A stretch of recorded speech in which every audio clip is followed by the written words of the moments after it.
Silvia Lospenato con muchísima información acerca de la ficha limpia en una entrevista. Sabemos que se intentaron 2 sesiones para conseguir el quórum para tratar la ficha limpia y las 2 veces fracasaron. La primera vez faltaron simplemente 2 diputados y la segunda vez fue totalmente vergonzoso. Diputados de La Libertad Avanza y del PRO que faltaron y no se logró conseguir el quórum. Le empezaron a decir al gobierno absolutamente de todo. Después a la noche el periodismo tratando de ocultar lo que habían dicho porque el gobierno estaba trabajando en una mega fecha limpia todavía más agresiva que la que estaba planteando la oposición. De paso, déjame saber en los comentarios qué opinas acerca de la ficha limpia, si estás a favor o no. Yo sinceramente estoy completamente a favor. No quiero que un corrupto maneje un país, por favor, no. Pero ahora que la oposición dura venga a querer hacerse ahora los anticorrupción, si nosotros venimos a plantear la ficha limpia, incluso los del PRO en el gobierno de Macri no fueron capaces de impulsar la ficha limpia. Y digan que sí, no, es todo mentira, porque no estaba ni siquiera en los planes de Mauricio Macri estar ahí. Y ya con el jefe de gabinete que tenía Marcos Peña, que sale a decir de que respeta a Cristina Kirchner por la honestidad que tiene y mamita mía. Fíjate el jefe de gabinete que tenía que pactaba con los cucas.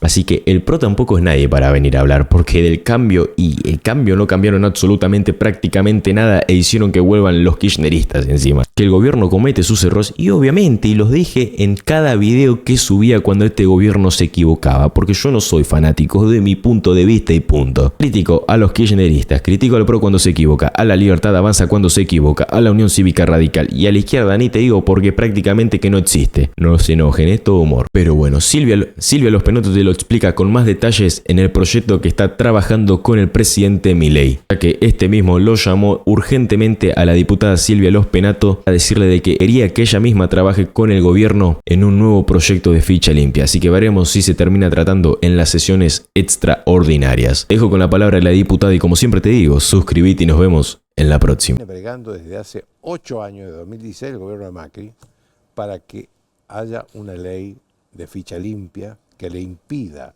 a los condenados 2 veces en 2 instancias por corrupción ser candidatos. El jueves pasado todos creíamos que se iba a hacer esa reunión y resulta que varios diputados se hicieron los tontos, los distraídos.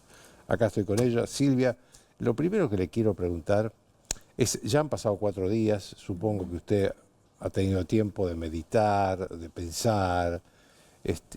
¿Cuál es la conclusión? Porque esto, si no se trató el jueves, difícilmente se trate ahora en diciembre, y ya el año próximo es un año electoral, generalmente no se deciden leyes electorales en años electorales. ¿Qué conclusión saca usted de todo esto? Bueno, primero, buenas noches, Joaquín. Buenas noches. Permítame arrancar solidarizándome con el gobernador Puyaro y la ministra Bullrich por la amenaza que por la amenaza narco que recibieron en el día de hoy, porque todo tiene que ver con todo, ¿no? Cuando el gobierno dice y enarbola la bandera de el que las hace las paga, y creo que eso es algo donde la mayoría de los argentinos coincidimos, lo que está diciendo es queremos un país sin impunidad. Y ese es un mensaje para los narcotraficantes, es un mensaje para los ladrones y tiene que ser un mensaje igual para los corruptos. Para los corruptos de la política. Para los corruptos de la política, sí, para los corruptos, para los que malversan los fondos públicos, ¿no? El que las hace, las paga, tiene que ser un mensaje para todos. Y yo creo que lo que pasó con la sesión de ficha limpia, que no logramos el quórum, generó en la sociedad esta sensación de que algunos que las hacen no las pagan. Y esto es algo que hay que corregirlo pronto, porque no nos podemos quedar con este sinsabor de que los corruptos van a seguir amparados por la propia política que no se anima a sancionar una ley como la ficha limpia. Después de la sesión, como ya todo el mundo conoce, el gobierno, más que el gobierno, el presidente inclusive, se comunicó con usted. Me confirmó, digamos, su intención de que esta ley avance, nominó al doctor Alejandro Fargosi para hacer la propuesta que, digamos, lo que él plantea es algún temor a una mala utilización por las justicias provinciales de esto. Y yo en el día de hoy hablé con el doctor Fargosi, él me dijo que estaba trabajando en la propuesta, que quería tenerla muy rápidamente, porque la intención de él, que por supuesto no depende de él, depende del presidente, ¿no? Pero que la intención del doctor Fargosi es que esto se pueda discutir en extraordinarias, es decir, que no se prolongue en el tiempo. Silvia, si no se trata una ley electoral ahora en diciembre y se la aprueban las dos cámaras, el año que viene es muy difícil, porque el año que viene es electoral. Por la tradición, nada establece, pero la tradición indica que no hay leyes electorales nuevas en un año electoral. Mire, cada minuto que perdemos, por supuesto que es a favor de los corruptos que, digamos, siguen preservando sus privilegios. Lo que está claro es que el kirchnerismo está dispuesto a hacer cualquier cosa con tal de mantener sus privilegios, ¿no? Y con tal de impedir que avancen estas leyes, que no son leyes para el kirchnerismo, son leyes para cualquier corrupto. Claro. El problema que tiene el kirchnerismo es que es una organización de delincuencia, digamos, que está llena de personas. Ellos lo que dicen es que una ley contra Cristina Kirchner. Ellos Por dicen supuesto. que para proscribir a Cristina Kirchner. Por supuesto que no, por supuesto que no. A mí me gusta el movimiento ciudadano Ficha Limpia, que hay que agradecerle a estos ciudadanos que nunca abandonan la pelea, Gastón Marra, Fanny Mandelbaum entre ellos, pero tantos, más de 475.000, dicen que quien no está a favor de la ficha limpia no está a favor por alguno de estos tres motivos. Porque es corrupto, porque es cómplice o porque es cobarde. Claro. Yo creo que la mayoría probablemente está en la tercera dimensión, ¿no? Cobarde, Y lo que hay que hacer es dejar de comprarnos el relato kirchnerista. Acá no hay ningún tipo de proscripción. La ley puede ser perfectible, vamos a esperar a ver cuál es la propuesta, pero la ley que nosotros proponemos tiene muchos años de estudio. Ya existe ficha limpia en 6 provincias. Esta semana que pasó, la Corte Suprema de Salta declaró la constitucionalidad de la ley de ficha limpia de la provincia de Salta con condena en segunda instancia, como existe en la provincia de Chubut, de Mendoza, de San Juan, de Santa Fe, Silvia, de Jujuy. Déjeme hacerle unas preguntas concretas porque hubo muchas versiones del gobierno que me interesa que usted las aclare. Por ejemplo, una de ellas es que el proyecto tal como estaba, el proyecto suyo, terminaba favoreciendo a los corruptos. De ninguna manera. ¿Por qué podría favorecer? No, la verdad es que no, esa idea no se me ocurre basado en qué se podría decir esto. Este proyecto, lo primero que tengo que decir es, yo presenté la primera iniciativa, pero hay iniciativas del radicalismo, de la coalición cívica. Creo que también la Libertad Avanza. Y de la Libertad Avanza también, ¿no? Hay iniciativas de todos los bloques, todas muy similares. Hubieron discusiones sobre qué delitos incluir y qué delitos no, y sobre qué instancia incluir y qué instancia no. Se terminó haciendo el proyecto tal vez más restrictivo para que tuviera menos planteos judiciales. Había muchos que creían, entre ellos el doctor Fargosi, que alcanzaba con una sentencia de primera instancia. Es decir, con un tribunal oral. Exactamente, y muchos otros que pensaban que era necesario el doble conforme. Optamos por el doble conforme para tener un mayor grado de certeza. Pero esa es la máxima instancia, porque si uno pidiera firmeza, si uno pidiera que esto fuera ratificado por la Corte, no hace falta la ficha limpia, eso ya existe en nuestra legislación electoral. La ficha limpia justamente opera entre el fallo de segunda instancia y la Corte. Claro. En ese momento opera, claro. Y es una inelegibilidad porque esa es una temporal. versión que está, que la modificación esta que está haciendo Fargosi podría incorporarse que una vez resuelto por la Corte Suprema. No, eso yo lo hablé con el doctor Fargosi y en eso él es coherente con lo que viene diciendo, digamos, él no va a cambiar lo que venía diciendo hasta hace unos días. Él no cree, por supuesto, con sentencia firme no es más ficha limpia. La ficha limpia es en segunda instancia o en primera instancia, pero nosotros hemos elegido el estándar más alto de certeza, la sentencia definitiva, que es cuando termina el proceso ordinario, segunda instancia. En esto el doctor Fargosi coincide, si uno pidiera que lo confirmara la Corte, no sería necesaria la ficha limpia, eso ya está en nuestra ley electoral, ¿no? Entonces, es para este plazo. También lo que hablamos es, este plazo se vuelve muy largo porque la Corte no tiene plazos, hoy no tiene plazos establecidos por la ley, y entonces a veces se toma 5 años, 8 años, 10 años, lo que quiera, para resolver sobre si deja firme o no deja firme un fallo. En el medio, ¿qué pasa? si esta persona que está condenada se vuelve a presentar un cargo electivo, adquiere fueros. Y una vez que adquiere fueros, está protegida cual si no tuviera condena, digamos, hace su vida normal, no va a tener ni prisión domiciliaria, ni en caso de estar en edad iría preso. Es decir, la eficacia de la condena se pierde absolutamente. La ficha limpia es para preservar la eficacia de esa condena, para cautelar a la sociedad de que un corrupto condenado no siga administrando lo público. Por eso creo que todavía tenemos tiempo.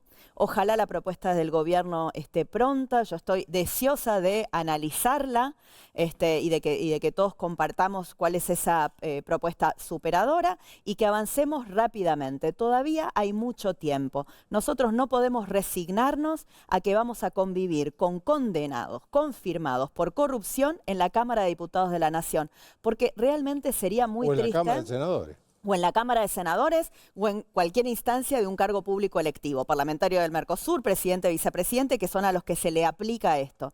Pero además, fíjese, probablemente en las próximas semanas, porque esto también quiero desmentir, no es que hemos estado quedados nosotros y que no lo hemos intentado, lo intentamos durante el gobierno del presidente Macri y tampoco tuvimos quórum. Ahí tenía mayoría el kirchnerismo. La oportunidad que tenemos ahora es que entre todas estas fuerzas republicanas y La Libertad Avanza, con toda la impronta que ha traído el presidente, todos juntos ahora tenemos mayoría para poder imponer esta ley y para poder darle a la Argentina esto que hace muchos años vienen pidiendo la mayoría de los ciudadanos, porque esto no es un reclamo de algunos políticos. Los ciudadanos no quieren que los corruptos condenados los sigan representando, porque, Joaquín, no los representan. Obvio. No los representan. Hay otra cosa que dicen en el gobierno, que es que esto le puede servir, la ficha limpia tal como estaba el proyecto, a los gobernadores, Formosa, poner el caso de Gilles Frank eterno, para limpiar, entre comillas, a sus opositores. ¿Esto era así? Ese es el temor que expresó el presidente y eso es, digamos, la cláusula que está trabajando el doctor Fargosi. La verdad es que sería muy raro el caso, porque tenemos que recordar que una condena en segunda instancia pasó por no es un juez el que decidió, ¿no? Hay un juez, hay una cámara, hay fiscales, hay un montón de instancias, todos deberían estar confabulados y además inventarse a delito, inventarse las pruebas, inventarse los testigos. Y en promedio estas causas duran 18 años. También sería un mecanismo, la verdad, poco eficaz para impedirle la candidatura a alguien, porque se la podrían impedir luego de 18 años en promedio, ¿no? Así que es un temor que yo entiendo que puede ser real, que puede existir. La verdad es que en los hechos no creo que haya casos en ese sentido. Y yo creo que la solución a eso, además, es que haya denuncias en el Consejo de la Magistratura de esos jueces que inventaran pruebas o que trabajaran irregularmente, ¿no? La verdad es que sería muy grave que nosotros supusiéramos que esto pudiera ser algo frecuente, que pudiera haber un caso, digamos, y entiendo que hay que preservarse aún de ese caso, pero no algo frecuente, Joaquín, porque eso definitivamente pondría en duda todo nuestro sistema jurídico, pero además sería una medida muy ineficiente por lo que tardan las causas de corrupción en tener condena. Hay una suposición que anda circulando y es que el gobierno tomó conciencia de que esto fue un golpe fuerte para el propio gobierno. ¿Por qué? Porque, bueno, tuvo mucha difusión, que los propios diputados del gobierno no asistieran a la reunión y fuera la fuerza que más contribuyó a que no hubiera quórum. ¿A usted le consta que tomó conciencia el gobierno de esto? Yo el 1 de marzo lo escuché al presidente muy decidido con esto. Por eso es que me sorprendí, digamos, con la ausencia de los diputados que faltaron en la última sesión, porque una semana antes habían estado. Entonces, realmente yo me sorprendí con eso, pero también tengo que decir que el presidente desde un primer momento había dicho que quería la ficha limpia. ¿Qué pasó en el medio? Hay un video que creo que cuando asume, él dice. Claro, el 1 de marzo lo dijo. El 1 de marzo, iniciando el año legislativo. ¿De este año? Claro. Iniciando el año legislativo. ¿Qué fue lo que sucedió en el medio? No lo sé.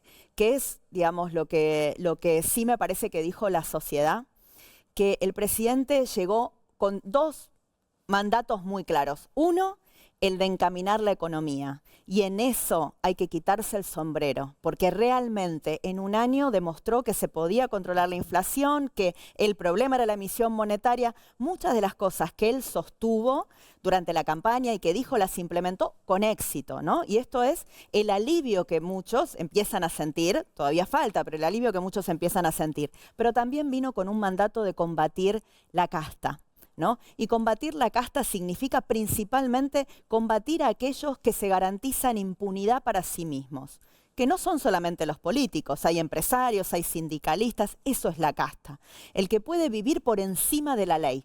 Y en este país nadie tiene que vivir por encima de la ley. Este mandato social es el que creo hizo un poco de ruido, el que no se haya avanzado, pero digo, estamos a tiempo de avanzar, si hay este compromiso de avanzar, hay que hacerlo, no hay que perder la oportunidad, pero sobre todo no hay que caer en la trampa de creernos el del relato kirchnerista. Esta no es una ley proscriptiva, Joaquín. Si se le aplica a la expresidenta es porque la expresidenta cometió delitos de corrupción que fueron evaluados, investigados y juzgados durante 18 años, que intervinieron entre jueces y fiscales más de 20 magistrados que dijeron que ella es culpable. La responsabilidad no es de la ley, la culpa no es de los ciudadanos, la culpa es de quien, teniendo el poder y teniendo una responsabilidad para con el pueblo argentino, lo traiciona. ¿Y lo traiciona cómo? Enriqueciéndose a costa del pueblo argentino. ¿A usted en algún momento, en los días previos al jueves pasado, el gobierno le hizo saber que quería una modificación en el texto de la ley de ficha limpia? No, lamentablemente no, porque eso... ¿Y se habían comprometido a ir todos el jueves? Sí, sí, hasta el día anterior y la verdad es que ese tal vez creo que es el mayor reproche, digamos, que uno podría hacer, que es entendible si había un cambio, pero lo que resulta, digamos, menos justificable es no haberlo dicho antes para evitar esta situación que, como digo, lo que puso es a una sociedad en alerta, digamos, a una sociedad que quiere que se cumplan esos dos mandatos que dio, el mandato de la transparencia y el mandato de mejorar la economía, porque al ¿no? principio parecía que eran ustedes, los diputados, sobre todo de PRO, que lo impulsaban, que quedaban mal, porque otra vez no tenían. Y resulta que después la sociedad lo que le reclamó es a los que no fueron, no a los que estaban ahí. Mi marido fue a hacer las compras y cuando volvió me dijo, yo estaba muy triste por lo que había pasado, y cuando volvió me dijo, había dos señoras delante mío que mientras estábamos ahí en la cola para pagar estaban hablando de la ficha limpia y me dijo, la ficha limpia ya es de la sociedad y va a salir. Y creo que si toda esta situación lleva a que tomemos conciencia de que los argentinos ya hemos madurado tanto, ¿no? Porque en otra época con el bienestar económico nos olvidábamos de todo. Y si ahora, con un cierto alivio económico, hay una demanda tan fuerte de transparencia, de anticorrupción, de anticasta, creo que los argentinos maduramos, así que creo que a pesar de, digamos, de la decepción de no haberlo logrado la semana que viene, no hay que bajar los brazos, hay que seguir intentándolo, porque nosotros queremos, y yo esto también se lo dije, la verdad, al presidente, muchas veces salimos de crisis económicas en la Argentina. Hace muchos años no logramos salir de esta crisis ética profunda de nuestro país y todos deseamos salir de las dos, ¿no? Para que la Argentina empiece a crecer, pero que de esa senda del crecimiento no nos corramos. ¿Y cuándo se corrió la gente de las otras experiencias exitosas económicas? Cuando vio que había corrupción, cuando se desilusionó de las instituciones, cuando dejó de creer en la justicia. Todo eso lo tenemos que recuperar. Creo que tenemos una oportunidad histórica, no hay que dejarlo pasar y nosotros, los diputados del PRO, fuimos votados para esto. Los diputados de Juntos por el Cambio, los que nos votaron en octubre, digamos, teníamos este mandato claro. Este mandato que como bien repetía Patricia, ¿no? El que las hace las paga. El que roba, el narcotraficante, el lavador de dinero, el tratador, pero también el corrupto. Silvia, déjeme hacerle una última pregunta. Estamos a 2 de diciembre, 3 mañana. El Congreso ya está en receso. Como le decía recién, hay una tradición de que no hay leyes electorales en un año electoral y el próximo año es electoral. No sabemos si el presidente va a mandarla esto a extraordinarias o no, Pero dígame usted, ¿qué sería necesario para que esto salga cuanto antes? Sería necesario primero tener la propuesta concreta de la modificación. En horas. En horas para poder evaluarlo y que entrara en el temario de extraordinarias para que se pudiera... Eso es facultad del presidente de la Nación. Claro, sí, por supuesto, exclusiva, para que se pudiera aprobar antes de marzo. No sé si va a haber extraordinarias, no sé si eso va a suceder, pero el mensaje de la calle es claro, queremos las dos cosas. Queremos un país más seguro, un país macroeconómicamente sólido y un país sin corrupción y sin impunidad.